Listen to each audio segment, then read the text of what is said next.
예수나라 TV 캠페인 오직 우리 주 예수 그리스도의 찬송 옷을 입고 항상 넘치는 감사와 찬송으로 성령 대각성을 아버지 하나님께 구하여 받아 누리는 것이 구국의 율미 첩경입니다. 예수나라 TV에서 드리는 말씀, 국가 위기를 진단하려면 성경으로 해야 합니다. 성경은 만유와 지구와 인간을 지으신 하나님의 말씀이십니다. 그 말씀 속에 지구를 경영하시는, 인간을 구원하시는, 나라를 주관하신 말씀이 들어있습니다.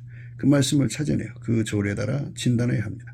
그 때문에 예수나라 TV는 하나님의 진단 처방을 오직 성경에서만 찾습니다. 오직 예수 그리스도를 믿는 분들은 하나님의 방법으로 애국구국을 해야 합니다. 성령으로 듣고 깨닫고 아멘으로 하답하시는 분들은 구독을 꼭 눌러주십시오. 선도와 구독의 알림과 좋아요를 눌러주시고 댓글 화답 환영합니다. 성령 통치와 하나님 본질 통제라는 표현에 생소하신 분들에게 드린 우리 해석, WCC가 성령을 모독한 용어로 우리는 성령의 통치라고 강조했습니다.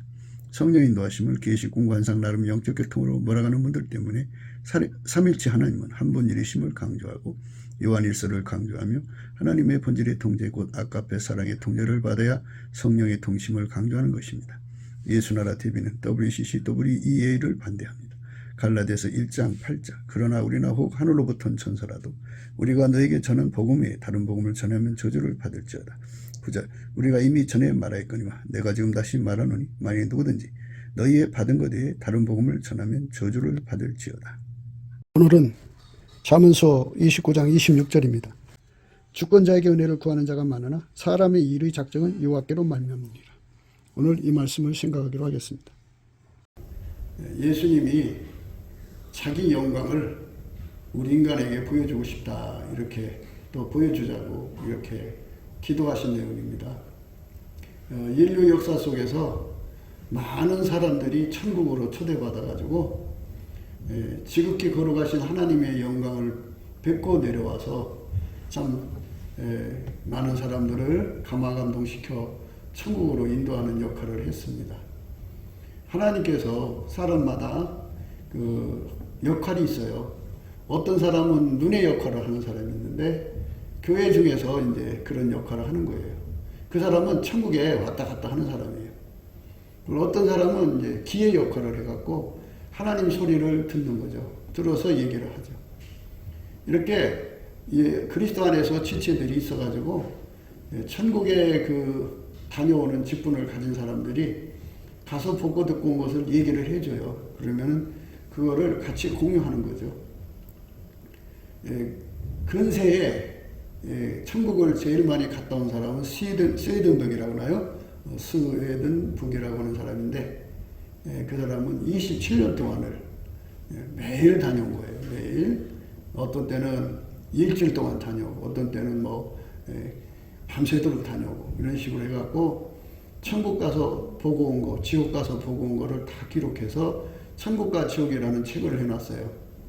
그 책에 사람들은 뭐 이렇고 저렇고 하는데요. 그가 천국 가서 보고 들은 거를 그대로 기록해 놓은 거죠. 성경 말씀을 기초로 해서. 이와같이 하나님은 지금도 사람들을 선별하셔서 천국을 왕래케 하시죠. 그래가지고 지옥도 보여주고 그래서 하나님의 영광이 어떤 건가를 알려주는 거죠. 예수님이라는 분이 천국에서 어떤 위치를 차지하는가를 분명히 보여주는 거죠. 예수님은 하나님의 형상이죠.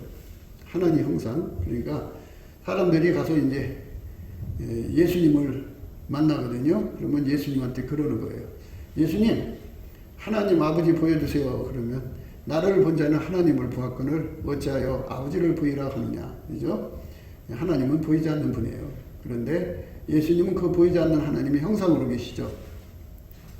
순복음교인들은 가가지고 이제 예수님께 이제 물어보죠. 성령님 어디 계셔요? 그래. 그러니까 이제 천국에 가서 이제 모든 걸 교정받고 오는 거예요. 교정. 그래서 이제 신학도 천국 가서 다 교정받아가지고 와요. 그 다음에 믿음도 교정받아오고 자기가 깨달은 세상도 교정받아갖고 와서 이제 자주 왕래해갖고 천국 가서 이제 그거를 교정을 받아갖고 오는 사람들은 점점 이제 그 진리가 탄탄해지죠. 그런데 그 교정을 받지 못한 사람들, 어쩌다 한 번씩 갔다 온 사람들은, 일생에 한 번 딱 갔다 온 사람들은 교정을 다 받지 못하고 보고만 한 거니까. 근데 사람들은 이제 자기를 굉장히 똑똑하다고 생각하니까, 자기를 모든 사람 위에 꼭대기에 세우려고 그러거든요.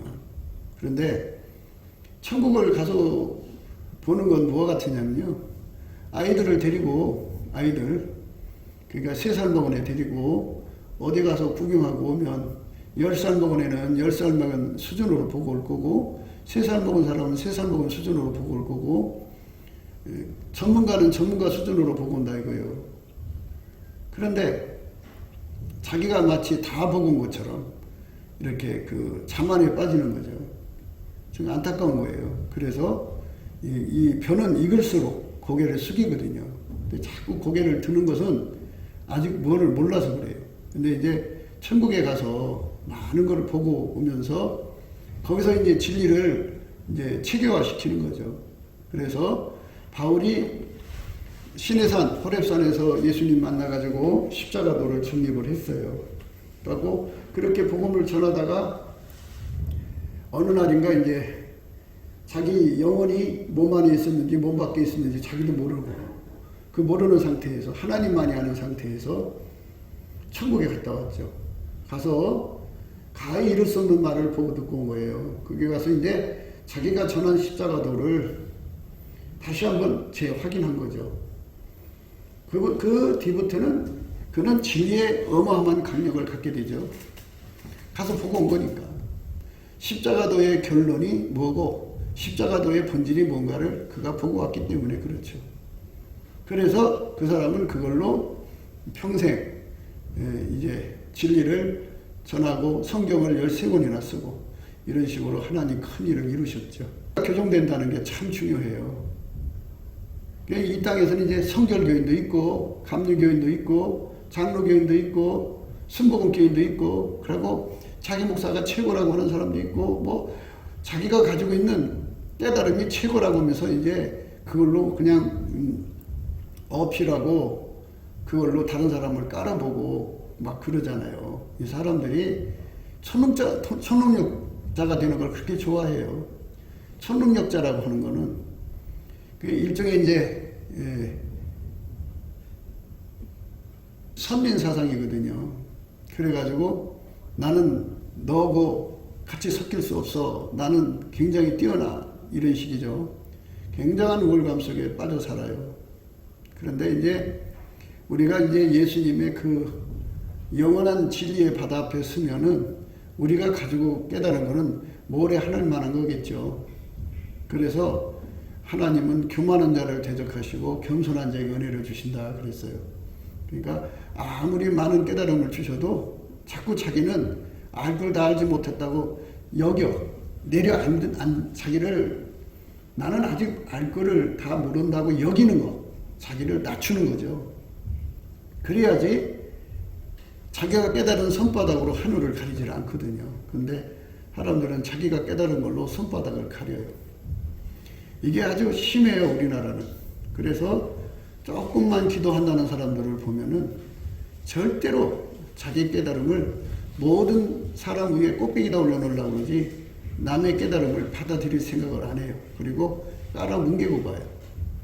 그게 이제 성경에서 말하는 헛된 영광 구하는 이생의 자랑이거든요. 이생의 자랑. 이생의 자랑에 빠져 있는 사람들은 모든 것을 자기 영광을 극대화하는 데다 써먹죠. 사람들한테 자기 영광을 드러내는 데 쓰는데요. 우리는 날마다 예수 영광만 드러내야 돼요. 예수 영광만 드러내려면 알아야죠. 예수를 알아야 예수 영광을 드러내죠.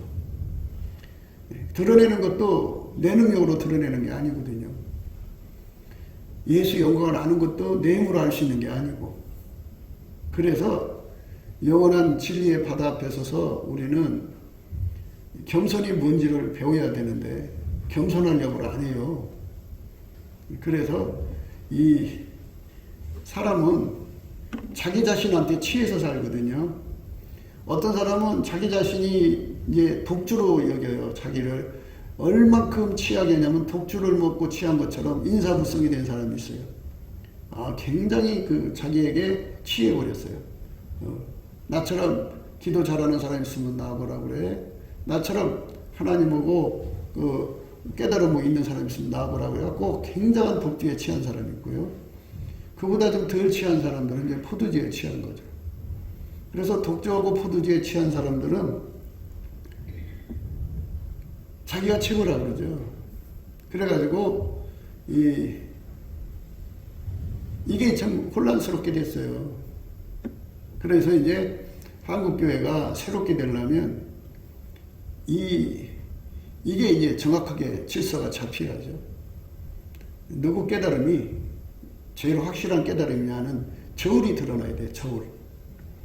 저울이 안 드러나면 너도 나도 자기가 최고라고 그래갖고 이 질서가 안 잡히죠. 최고 많이 깨달은 사람한테 가서 배워야 되는 거 아니에요? 순서상으로 보면. 그런데 최고 못 깨달은 사람이 우겨대서 자기가 선생이라고 해서 올라가면 어떻게 돼요? 거꾸로 되는 거죠. 그걸 미혹이라고 하는 거예요. 그러니까 30초 가진 사람이 100촉을 가르치려고 하는 거 똑같은 거죠. 그러니까 이런 것들의 혼돈이 한국교회에 가득해요. 그래서 이게 질서가 잡혀야 되는데, 그래서 우리가 예수님 앞에 넘치는 감사를 하자는 거거든요. 감사를 하면 예수님의 얼굴빛이 나타나고 성령의 각성이 와가지고요. 그 얼굴빛은 저울 역할을 해요. 또는 거울 역할을 해서 자기 깨달음을 너는 12단계라면 가장 낮은 단계 깨달음이다. 너는 가장 꼭대기 깨달음이다. 이렇게 그 저울에서 알려주거든요. 그러면 그 저울이 알려주는 대로 자기 순위에 가서 쓰면 돼요. 그런데 끝까지 이제 자기들 자신을 높이다가 보니까는 이게 순위가 이제 어긋나 버렸죠. 그래서 뭐가 최고인가, 뭐가 제일 낮은가를 구분을 못하는 세상이 됐어요. 예수님께서 그 땅에 오셔갖고 너무 천대를 받았어요. 그래서 예수의 영광이 어떤 건지 인간들의 머리로는 알 수가 없잖아요. 그런데 그건 그렇다 쳐도 예수를 믿는 사람들에게 예수의 영광이 어떤 건가를 알려줘야 되는데 너무 깨닫는데 미약하거든요. 그래서 이제 하나님께 기도한 거예요. 하나님, 창세전에 가졌던 나를 사랑해서 내게 주신 그 영광을 저들에게도 보여주세요. 이렇게 한 거예요. 예수 영광을 최대치로 깨달아야 되는데 예수 영광을 최대치로 깨닫고 있느냐가 중요한 건데, 사람들은 자기가 예수 영광을 제일 많이 알고 있다고 생각하니까 더 이상 발전이 없는 거예요. 나처럼 예수를 많이 아는 사람이 있으면 나와보라 그래 이러거든요. 그래서 이제 예수가 말씀하시는 이 예수 영광을 보여달라고 하는 게 뭐냐가 굉장히 중요해요. 근데 사람들은 다 자기식으로 생각하니까 뭐라고 말하겠어요. 자기 똑똑한 맛을 사는 거니까 선택의 자유를 가진 세상에서 그걸 뭐라고 하겠어요. 그런데 이걸 알아야 돼요. 우리는 항상 죽은 자에게 만족을 줘야 돼요. 죽은 자. 그러니까 예수님께서 너희는 나를 알기로 힘써라. 이렇게 이제 주문을 받았어요. 그러면 우리는 예수를 알기로 힘써야 되는데, 예수님, 내가 이 정도 알았는데 제가 얼마큼 주인에게 흡족함을 드리나요? 이렇게 물어봐서 아직도 멀었다. 너는 나를 지금 10%도 못 알고 있다. 그럼 예수님, 나를 이끌어 주셔서 100% 알게 해주세요. 이런 관계로 다름질을 해야 되는데 모든 만족이 자기한테 있어요. 그래갖고 나처럼 예수를 많이 아는 사람이 있으면 나보라 그래. 그래서 이제 이런 구분법을 이제 써야 되는 거예요. 어떤 구분법이냐면 동일체 의식과 인식이라는 게 있어요. 예수하고 우리하고 이렇게 한 몸이 되면 하나가 되면은 신경망이 연결이 돼가지고 성령의 신경망이라고 그래요. 연결해가지고 동일체 의식이 생겨요. 동일체 의식이 생겨야 동일체 인식을 공유하죠. 예수의 몸은 예수의 지혜를 알아보잖아요. 그러니까 잘 들으셔야 돼요. 예수하고 연결돼서 내가 예수를 알고 있느냐, 예수하고 연결되지 않고 이 머리떼기로 알고 있느냐, 요거를 구분을 하셔야 된다고요. 내가 예수하고 한 몸이 돼갖고 태초 전부터 갖고 계신 예수의 영광을 알고 있느냐, 그냥 성경을 보고 말씀이 이러하시다 하니까 아 그렇대 그렇게 알고 있느냐, 요거 차이를 구분을 못 하시겠죠? 그걸 구분 못 한다는 게 바로 그게 문제라는 거예요. 동일체 의식이 되어가지고 한 몸으로서 예수는 하나님이시다. 그가 태초의 말씀이고 인간을 구원하시기 위해 오신 분이다고 하는 것을 자기 몸이 알아야 돼요. 자기 몸이. 동일체 의식이잖아요. 동일체 인식. 그래서 자기 몸이 자기 몸을 부정할 수 없잖아요. 부정할 수 없어요. 자기 몸이 어떻게 자기 몸을 부정을 해요? 부정할 수 없는 연결을 가져야죠. 그게 동일체 인식이라고 그러죠. 한 몸으로서야 아는 거죠. 그렇게 알려면 어떻게 해야 되냐면 예수님과 연결이 되면 예수님의 본질이 우리 속으로 들어와요. 그래서 아까페를 행하게 돼요. 아까페가 그 사람 눈을 쓰고 귀를 쓰고 입을 쓰고 손을 쓰고 얼굴을 쓰고 그의 몸을 사용을 하면 아까페가 어떤 역할을 해주냐면 살아계신 하나님을 알아보는 능력이 되어줘요. 그래서 아까페를 행할수록 그 사람 눈에는 예수가 누구고 하나님이 누군가를 환하게 볼 수가 있어요. 아까페를 행하지 않으면 소경이라 그래서 다시 내가 너희에게 새 계명을 쓰노니 저에게와 너희에게도 참된 것이라. 이는 어둠이 지나가고 참빛이 벌써 비침이니라. 빛 가운데 있다 하며 그 형제를 미워하는 자는 지금까지 어둠 가운데 있는 자요. 그의 형제를 사랑하는 자는 빛 가운데 거하여 자기 속에 꺼리낌이 없으나 그의 형제를 미워하는 자는 어둠 가운데 있고 또 어둠 가운데 행하여 갈 곳을 알지 못하나니 이는 어둠이 그의 눈을 멀게 하였음이니라. 아까페로 살지 않으면 그 형제를 미워하는 자는 어둠 가운데 있고 또 어둠 가운데 행하며 갈 곳을 알지 못하나니 이는 어둠이 그의 눈을 멀게 하였음이니라. 이렇게 말씀하고 있어요. 그래서 아까페로 눈이 밝아져야 돼요. 그래야 진리로 자유를 얻어요. 그러니까 우리가 잘못된 깨달음을 교정받을 수가 있어요. 그러니까 마음에 미움을 품은 사람들에는 이 세상 말로 이 머리로만 예수가 누군지를 알지 아까페로 아는 능력이 없어요. 머리로 아는 사람들은 굉장히 위험해요. 왜 위험하냐면 이 머리가요 완전체가 아니거든요. 브레그아웃이라는 게 있어요. 무슨 충격을 받으면 앞이 캄캄해지잖아요. 그러면 머리가 기능이 정지가 돼요. 그래서 자기가 알고 있던 예수님이 싹 지워져요. 화이트 아웃이라고 그러죠. 예, 하얗게 되는 사람이 있어요. 눈앞이. 그것도 딱 지워져 버려요. 옐로우 아웃이라고 그러죠. 노랗게 되는 사람. 그래서 머리로 예수를 알고 있는 사람들은 어떤 충격적인 일을 겪으면 예수를 잊어버려요. 예수 생각이 안 나고 그 충격적인 일에 마음을 쏟다가 그게 이제 어느 정도 완화가 되고 그 몸지가 가라앉으면 아스라이 기억에서 참 예수님이 계시지 하고 이제 그때서 돌아오는데 기억이 이제 단기 기억상실도 있고 중기 기억상실도 있고 장기 기억상실도 있어요. 그 쇼크를 먹어갖고 장기 기억상실이 걸리면 예수가 생각이 안 나요. 그러니까 여러분 머리 똑똑한 거 자랑하지 말라는 거예요. 그래서 왜냐하면 사람은 내일날을 알 수가 없거든요. 하루 동안에 무슨 일을 당할지 모르니까 절대로 머리로 믿지 말고 아까페로 믿으라는 거예요. 아까페로. 아까페로 믿으면 머리로 예수님을 인식하는 게 아니라 사랑으로 하나님을 인식하는 거예요.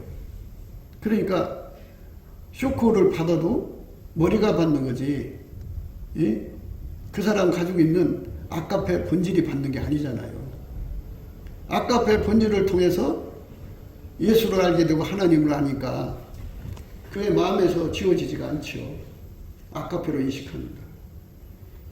그래서 우리가 예수님이 우리한테 당신을 보여주는 통로가, 예수님이 우리에게 당신을 보여주는 통로가 두 가지라는 걸 항상 제가 말씀을 드렸어요.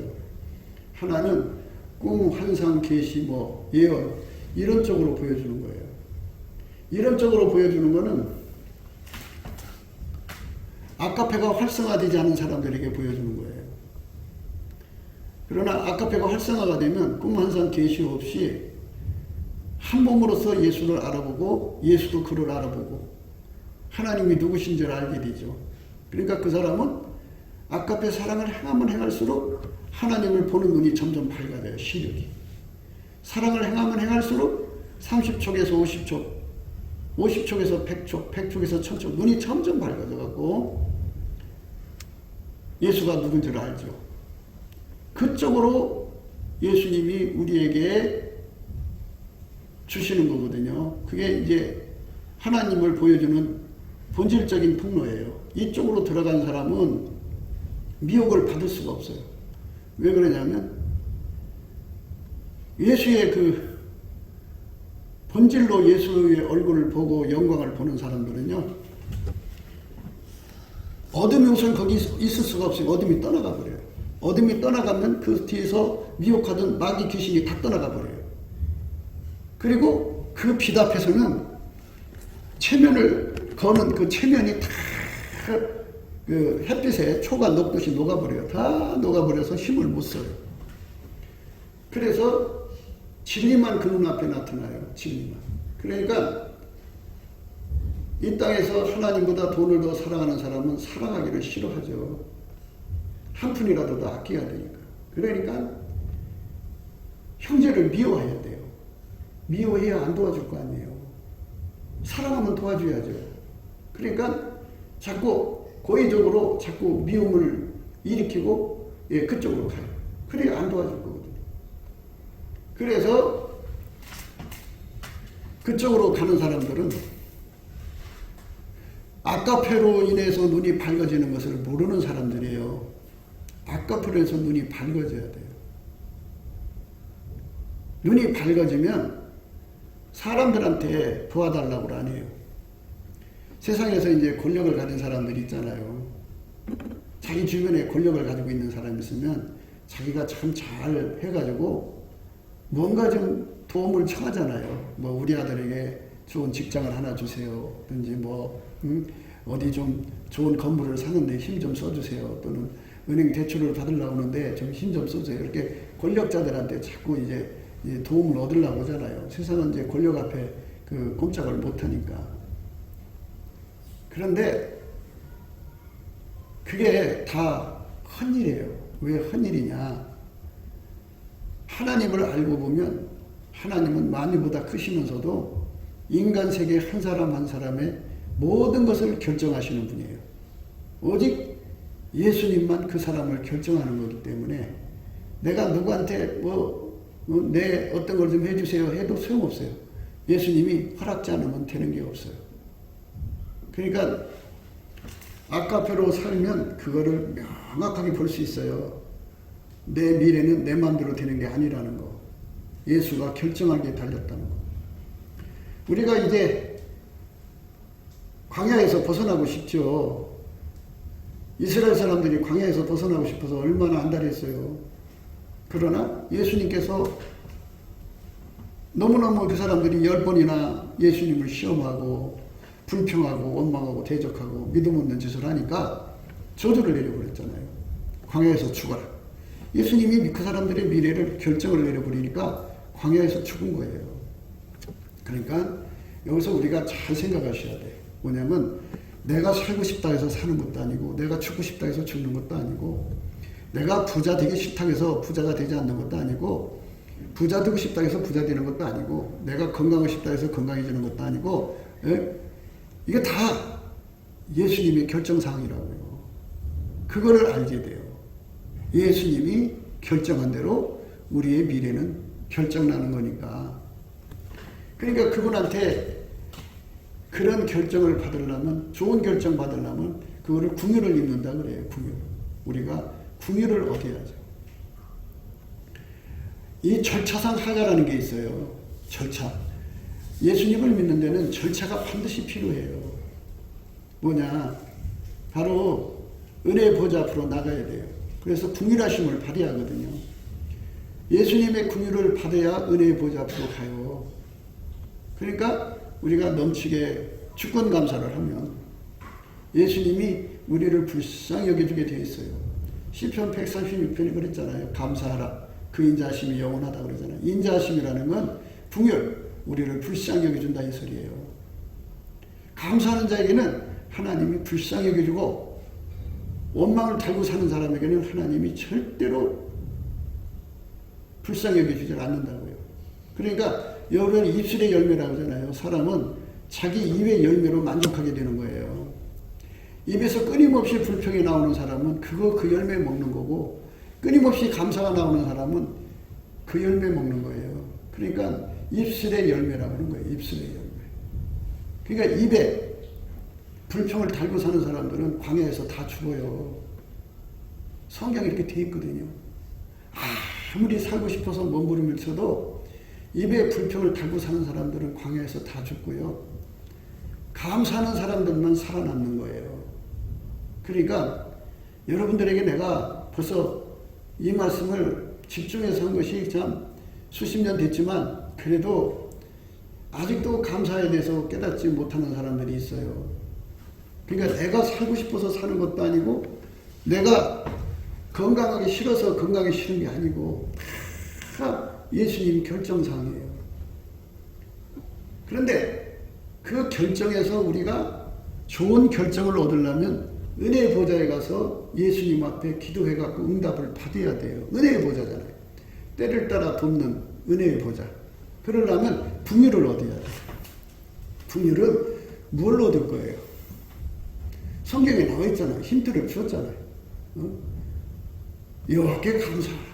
그 인자하심이 영원하다.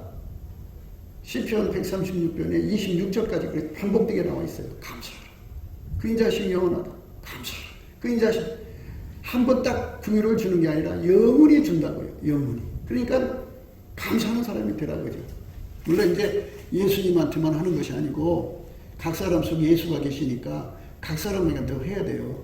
그런데 하나님한테도 안 하는데 뭐 사람한테 하겠어요. 우선 하나님 앞에 감사하는 것을 넘치게 하셔야 돼요. 넘치게 한다는 것은 예수님이 구일이 올 때까지. 여러분, 우리 미래가 달라지고 싶지 않겠어요? 여러분들의 자녀들이 참 축복된 자녀도 나와야 되고, 이런 거 다 예수님 결정사항이에요. 그러면 막연히 그냥 예수님 나 교회 다녀줬고 11조 해줬고 내가 예수님께 뭐 충성한 세월을 보냈으니까 자기 깐이죠. 그죠? 깜냥껏 했으니까 예수님 알아서 좋은 거 주세요. 이거 너무 불안하지 않아요? 확실한 도장을 받아야 되죠. 그러려면 궁휼하심을 얻으라고요. 궁휼하심. 예수 앞에 궁휼하심을 얻어야 돼요. 그래야 예수님도 저 말씀처럼 창세전부터 나를 사랑하심으로 내게 주신 영광을 보여도 주실 겸 은혜의 보좌 앞으로 부르시거든요. 은혜의 보좌로 부르셔가지고 거기서 그 소원하는 바를 들어주는 거죠. 그러면 예수가 나한테 줬다는 게 확실하잖아요. 그래서 내 미래는 예수가 나를 이렇게 해주셨어 라고 말할 수가 있는 사람이 되는 거죠. 그러니까 다른 말 할 필요가 없어요. 예수의 긍휼만 얻으면 돼요. 이 머리 쓰지 말고 긍휼만 얻으면 돼요. 그러니까 이제 이 땅에서 권력자들이 있잖아요. 은행장을 누가 안다 그러면 형님 나 좀 그 은행장 좀 소개 좀 해줘. 왜? 아내 대출을 받으려고 하는데 이게 안 해주거든. 그래? 한번 내가 식사 자리 한번 만들어 볼게. 그래 뭐 식사를 건하게 대접을 하고 서로 통성명을 하면서 은행장님, 내가 이만저만 해서 돈이 얼마가 필요한데 좀 대출을 좀 받을 수 없을까요? 이 상태요? 그래요. 내일 좀 한번 와보세요. 한번 대면적으로 연구해 봅시다. 해가지고 그게 긍정적으로 이제 받아줬으니까 그 다음날 가서 이제 갖다 들이 자료가 좀 부족하다고 자료 좀 더 떼오라 해서 떼다가 그렇게 해보니까 연구를 하니까 그 은행장 재량으로 돈을 대출해 주는 방법이 이제 상당히 있답니다. 자기가 해줄 수 있는 재량으로 여기까지는 해줄 수가 있습니다. 그것만이 어딘데요. 이게 이제 인간사에 이제 그 권력을 끼고 은행장 권력하고 이제 돈을 빌려다 쓰는 거잖아요. 그런데 그것마저도 예수님이 허락지 않으면 되지 않는다는 거예요. 이거를 우리가 분명히 깨닫는다면 여러분의 미래를 한 걸음 한 걸음 구해야 되죠. 은혜의 보좌에 가서 하나 구해서 파괴해야 되죠. 안 그렇겠어요? 그런데 하나하나 구할 생각 안 하고 그냥 막연히 하나님은 날 사랑하니까 뭐 주겠지. 설마 하나님이 나한테 뭐 막대할 수가 있겠어? 뭐 이렇게 이제 하다가 보면 자기 기대백고로 예수님의 행동을 해버리면 섭섭하게 들어가 그냥 뒤집어지죠. 내가 예수 믿은 세월이 얼마인데 하나님 해줘도 너무한다고 이렇게 나가거든요. 그 자기식으로 예수를 믿어서 그래요. 그러니까 우리가 무슨 문제를 해결하려면 권력 가진 사람, 뭐 심지어 은행장이라도 뭐 은행장이 아니더라도 그 뭐 은행 무슨 과장이나 뭐 있잖아요. 예. 그 사람이라도 있으면 그 사람한테 그 쥐꼬리만한 권력을 의지해서라도 확실히 도장 찍어서 그걸 해결하기를 원하지 않습니까? 그것처럼 만물을 창조하시는 인생의 흥망성쇠를 주관하시는 예수님 앞에 나가서 하나님, 우리에게 이런 손주를 주세요. 이런 손주가 되게 해주세요. 이렇게 확실하게 도장 찍어서 아이들의 미래를 확실하게 확보를 하는 것이 지혜가 아니겠어요? 그런데 그걸 할 생각을 안 해요. 안 하고 그냥 어떻게 되겠지 그래요. 물론 이제 하는 방법에 의심이 생겨서 그럴 거예요. 그런데 의심 생길 필요가 없어요. 시편 146편 봐봐요. 감사하라 그 인자심이 영원하다. 감사하라 그 인자심이 영원하다 그러잖아요. 그 인자라는 건요 궁율이라는 뜻이에요. 불쌍히 여겨주신다 이 소리예요.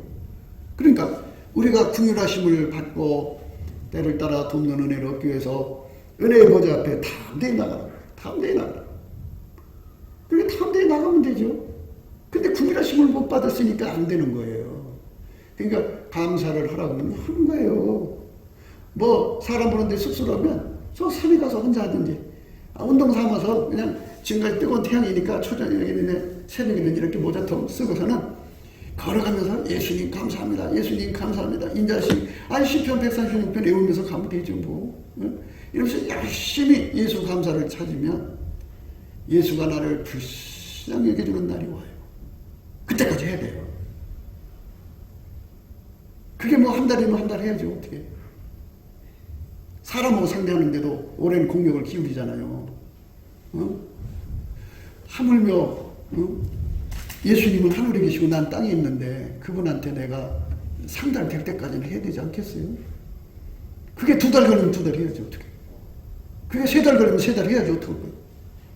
그렇게 해가지고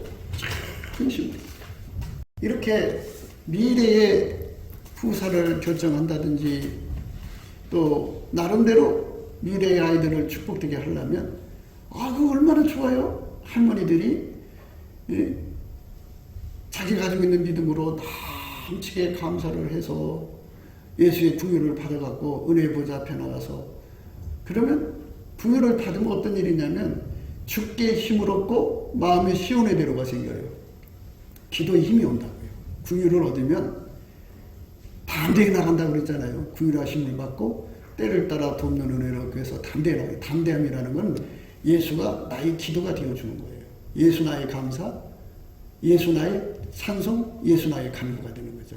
그래서 예수가 나를 통해서 막 기도해주는 힘이 와요. 그러면 그때는 기도가 어떻게 힘이 나는지 그냥 기도가 쫙쫙되고 그냥 기도가 쫙쫙 올라가고 뭐 그냥 시간 가는 줄 모르고 막 기도를 하게 되는 거예요. 기도에 몰입이라고 그러죠. 기도에 몰두하게 되고 전화가 와도 안 들리고 뭐 사람이 가장 힘든 게 이제 화장실 가는 거 아니겠어요? 그것도 기억이 안 나요. 생각이 안 나요. 오로지 기도에 몰두돼 가서 자기도 모르게 기도하다가 보니까 눈 떠보니까 4시간이 지나고 눈 떠보니까 8시간이 지나고 이렇게 기도에 힘이 온다고요. 그게 궁일하심을 입은 거예요.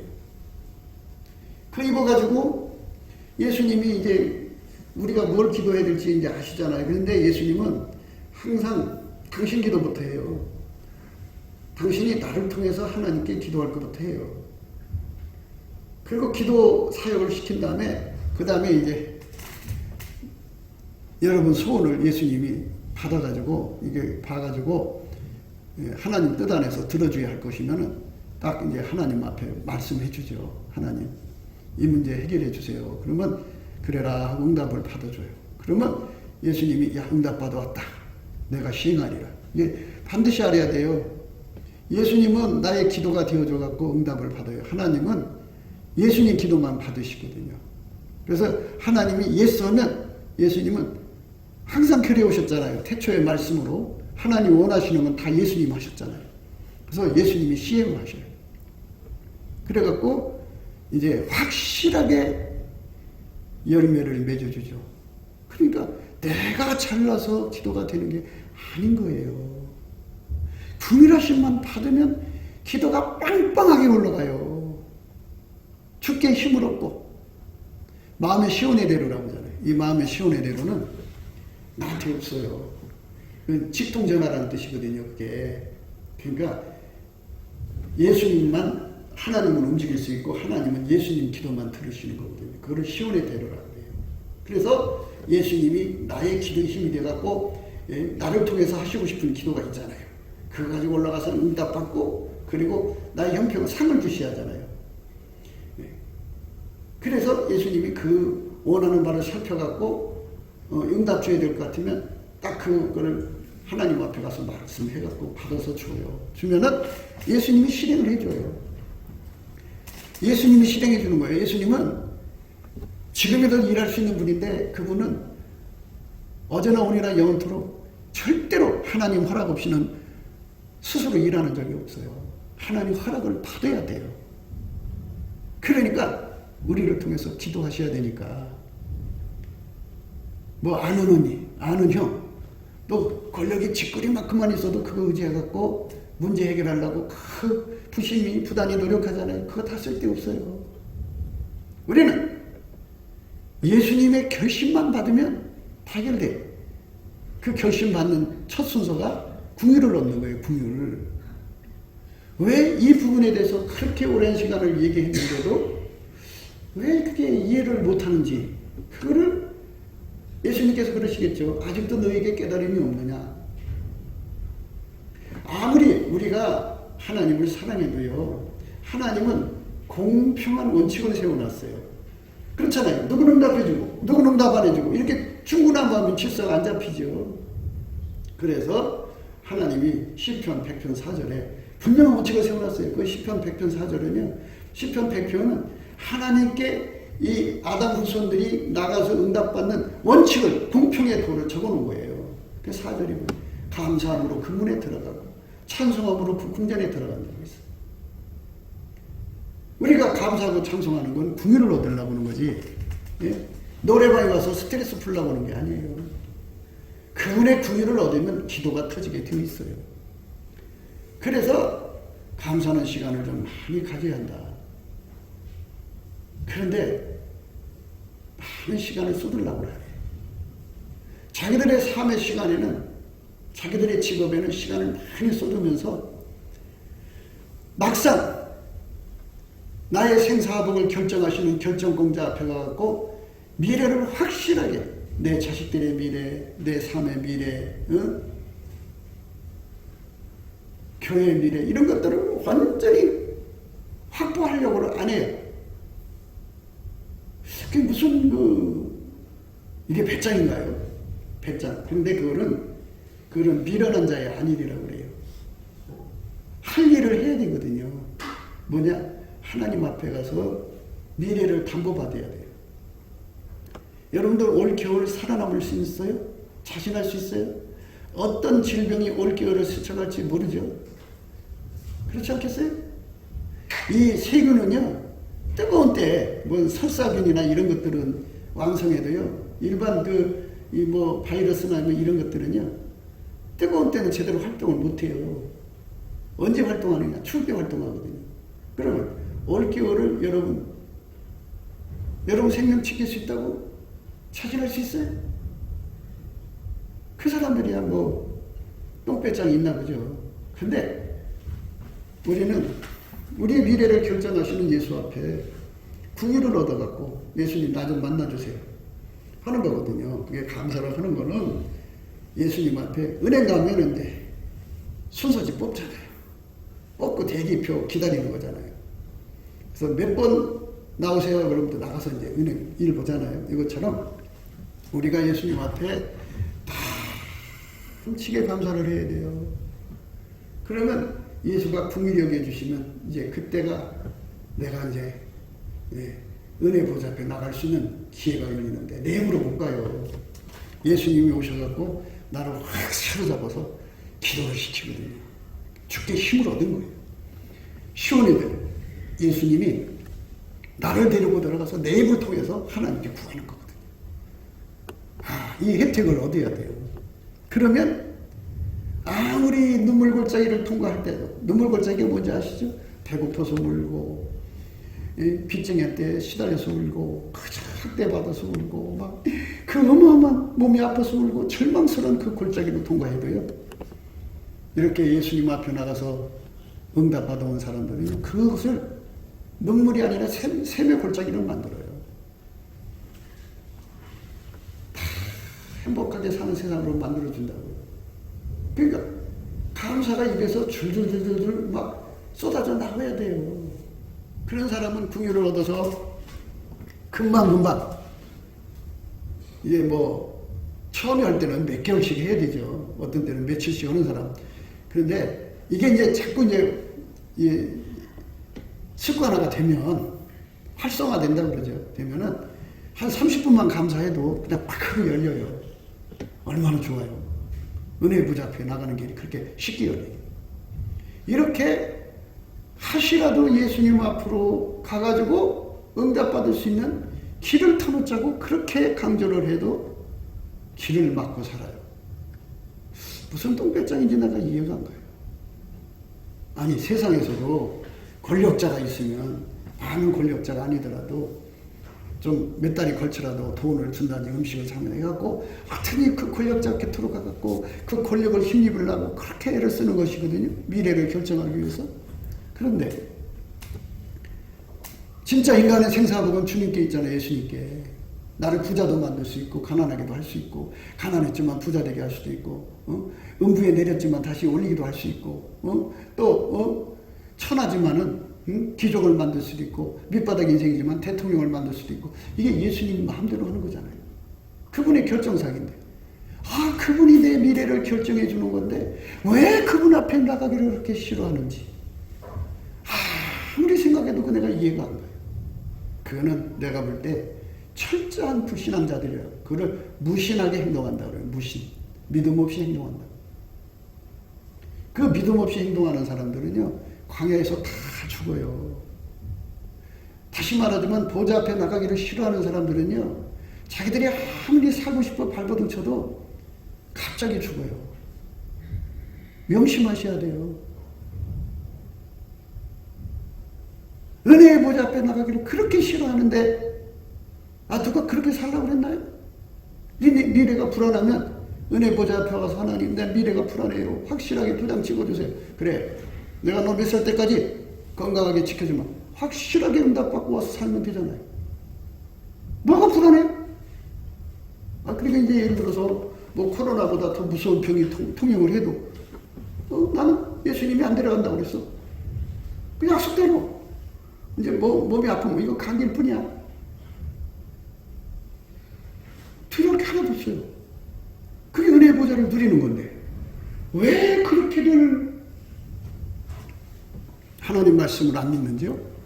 안 믿으면요, 불신앙자로 취급해가지고 이 광야 생활에서 갑자기 죽어요. 불평을 해도 죽고요. 안 믿어도 죽고요. 메뚜기 귀신에게 눌려도 죽어요. 그러니까 살아서 좋은 세상으로 들어가고 싶으면, 이제 트럼프가 나오면 세상이 얼마 동안 좋은 세상 돼요. 예수님 오시기 전에 지구에 있는 인간들을 상당수를 건지셔야 돼요. 이 지구에 하나님의 구원의 계획이 그거예요. 그걸 마지막 추수 때라고 그래요. 그걸. 그래서 이제 막 성령이 퍼부어지고 굉장하거든요. 거기 살아있는 사람들만 그 혜택이 되는 거지, 죽어 떠난 사람들은 혜택이 없어요. 어떤 사람이 죽어가느냐? 불평의 입에 달고 사는 사람들. 반드시 죽습니다. 난 여러분 핏값에 책임 없어요. 그리고 하나님 보좌 앞에 나가기를 싫어하는 사람들. 미래를 하나님께 나가서 확신을 하면 되잖아요. 아니, 히스기야가 죽는다고 이사야로부터 이제 하나님 명령을 받았어요. 네 집을 정리하라. 근데 벽을 향하여 돌려서 하나님께 통곡하며 구했어요. 그랬더니 이사야가 왔다가 성 밖으로 나가기 전에 명령이 떨어졌어요. 15년을 더 살려준다. 은혜의 보좌에 가면 여러분의 미래가 다 결정되는 문제. 왜 은혜 보좌에 안 나가고 그렇게 성령의 가슴을 졸이게 하냐고요. 예수님 오기를 그렇게 기다리는데 안 가니까 졸이는 거지. 그러니까 앞으로 이 나라의 미래는 어떻게 되느냐. 지금 태어난 아이들이 있잖아요. 지금 태어난 아이들. 걔들은 수지 맞은 애들이에요. 예. 그들에게 성령이 물붓듯이 부어져 갖고 그들이 온 세상 나가서 복음 전할 아이들이에요. 그게 얼마나 좋아요. 사람이 시대를 잘 타고나야 되나 봐요. 그런데 그걸 그냥 눈 뜨고 뺏겨요. 내 인생 미래를 보니까 누가 내 앞으로 돌아보는 사람 없더라. 자식 새끼들 다 소용없더라. 그렇게 그거 가지고 그래요. 자식이 나를 돌봐준다고 내가 오래 사는 것도 아니고, 질병 때문에 내가 죽는 것이 아니라 하나님 결심 때문에 죽는 거예요. 그러면 결심만 바꾸면 될 거 아니에요. 히스기야도 15년을 바꿨으니까. 그러니까 긍휼을 얻으라고요. 제발 긍휼을 얻어서 넘치는 감사를 하라고요. 여러분 직장 생활이 여러분의 문제 해결해 줍니까? 그거 여러분 아셔야 돼요. 그거 해결 안 해줘요. 그러니까 그 뿌리쳐요. 돈 못 벌면 좀 어때요? 뿌리쳐요. 내가 살고 봐야지. 내가 사는 거는 은혜의 보좌에 나가서 만유의 주권을 가진 주권자 전능하신 예수님 앞에 내 생사와 복을 확실하게 응답받는 거예요. 확실하게. 그러면 돼. 그럼 어떻게 되느냐? 아주 쉬워요. 넘치게 감사를 하고 기다리면 어느 순간에 예수님이 성령으로 오셔서 내 기도에 힘이 되어줘요. 기도가 터진다고요. 그럼 기도하세요. 성령이 하자마 때까지 가요. 눈 떠보면 4시간, 5시간이에요. 이제 그렇게 되면 그거 자기도 모르는 사이에 그 영혼이 은혜의 보좌 앞에 간 거예요. 거기서 내 근심 걱정하던 거 다 주님께서 다 해결해 줘요. 확신을 준다고요. 지각이 뛰어난 하나님 평강. 그리스도 예수 안에서 너희 마음과 생각을 지켜주신다. 엄청난 평강이 와서 미래를 확신해 줍니다. 지금 내가 몸이 아프면 어때요? 몸 아플 수도 있죠. 사람이 그 잔병 치레가 좋대잖아요. 오히려 면역 체계가 활성화돼서. 그런 거 걱정하지 말고 은혜의 보좌 앞에 나가서 확신을 받는 거. 그렇게 하나하나 기도로 확보해 가는 거. 이게 현명하고 지혜로운 거예요. 정신 빠져서 세월 낭비하지 말고요. 그저 예수님의 결정을 생각하세요. 내가 내 멋대로 한다고 되는 게 아니고요. 예수님은 감사하는 사람한테 긍휼을 줘요. 감사하는 사람. 그리고 항상 예수님을 믿는 사람한테 긍휼을 주는 거죠. 그러니까 고집 부리지 말아요. 그거는 망할 고집이에요. 고집은 감사하는 데 세워야 돼요. 온갖 사람들이 감사 못하게 막 환난과 핍박을 주어도 죽으라고 하세요. 그러시면 인간도 그렇잖아요. 네? 감사하면 천냥빚도 갚는다고. 그러니까 인간 세계에도 감사도 사람이 참 대접받는데 우리 하나님은 감사하는 자에게 궁유를 준대잖아요. 궁휼. 그 궁유를 많이 확보한 사람. 이제 감사해서 이제 어느 정도 되면 이제 찬송의 옷으로 갈아입혀 주죠. 찬송 옷을 입으면 더 좋아요. 성령이 나를 통해 부르는 거거든요. 그래서 감사하고 찬송을 쉬지 않고 하라는 거예요. 찬송을 하면요, 항상 거기에 예수님이 오셔요. 임재하신다. 예수님이 함께 하는데 예수님은 두 가지 평안을 줘요. 하나는 예수님이 계신데 야, 너 저리 가, 너 저리 가 이래갖고 만물을 다스려서 그 경례를 편안하게 해주는 그 편안이 하나가 있고요. 예수님은 하나님이잖아요. 그분한테서 평안을 뺏을 존재가 없어요. 그 평안이 와서 눌러주거든요. 강물 같은 평안이 덮치니까 편안이 뭐예요? 내 미래지. 망할 일이 없잖아요. 평안하면 경제가 잘 되는 거예요. 다 흥하는 거지, 형통하는 거지. 그러니까 찬송하면 부자가 된다고 그렇게 말해도 아직도 못 알아듣고 있죠. 이스라엘의 하나님은 찬송 중에 거하신다고요. 찬송 중에. 한두 마디 한다고 되는 게 아니고 또 내가 부른다고 되는 게 아니고 감사를 넘치게 하면 운전대가 저쪽으로 넘어가요. 성령한테로. 그럼 성령이 내 운전대 잡던 표시로 내 속에서 찬송을 하셔요. 근데 어떤 곡이든지 성령이 원하시는 곡을 갖다가 부르셔요. 그럼 따라 불러요. 계속 부르면 찬송의 옷을 입혀준 거잖아요. 그러면 하나님이 예수 안에서 그 사람한테 임하여 계시거든요. 아니 장사하는데 가게 앞에 마귀가 있으면요, 지나가는 사람 다 쫓아버려요. 마귀가. 그냥 안 들어온다고요. 그런데 찬송 부르는 하나님이 나한테 계시면 하나님 거기 계신데 마귀가 10m 앞에까지 온다고요? 말도 안 돼. 저 구석으로 도망쳐요. 거리가 얼마나 멀리. 다. 그러니까 그리고 예수님께서 이제 그 천사들 시켜서 사람을 불러들이죠. 찬송하는 자는 복 받아요. 그러니까 감사로 찬양하라고 그랬어요. 감사함으로 찬양하라고 그랬어요. 감사 없이 찬양하면 안 돼요. 내가 하는 찬송 말고요. 예수가 나를 통해 하는 찬송. 그렇게 하면은 여러분 꼭 복을 받습니다. 곱게도 생각이었습니다. 우리가 세상에서 예수님 안에 정말 넘치는 감사와 찬송으로 이 나라와 민족을 위해서 구해야 되고요. 정말 이 나라가 하나님 앞에 바로 서서 그리스도의 성민국가가 되도록 예수의 얼굴빛과 성령 각성이 쏟아져 내리도록 우리가 그 감사로 그것을 구해야 되겠습니다. 핸드폰 번호는 010-4025-7004입니다. 문자부터 주시면 통화가 가능합니다. 그리고 감사한금 번호가 있고요. 그리고 우리가 트럼프를 위해서 기도해야 합니다. 이제 그 사단의 세력을 뿌리 뽑고 이 땅에 예수의 영광, 인류가 구원받는 복음의 확대를 위해서 그가 반농사로 말하자면 이제 가시 같은 잡초를 뽑는 중이에요. 사탄의 세력을 뽑는 중입니다. 거의 다 됐어요. 그가 곧 등장할 겁니다. 그가 빨리 복귀하고요.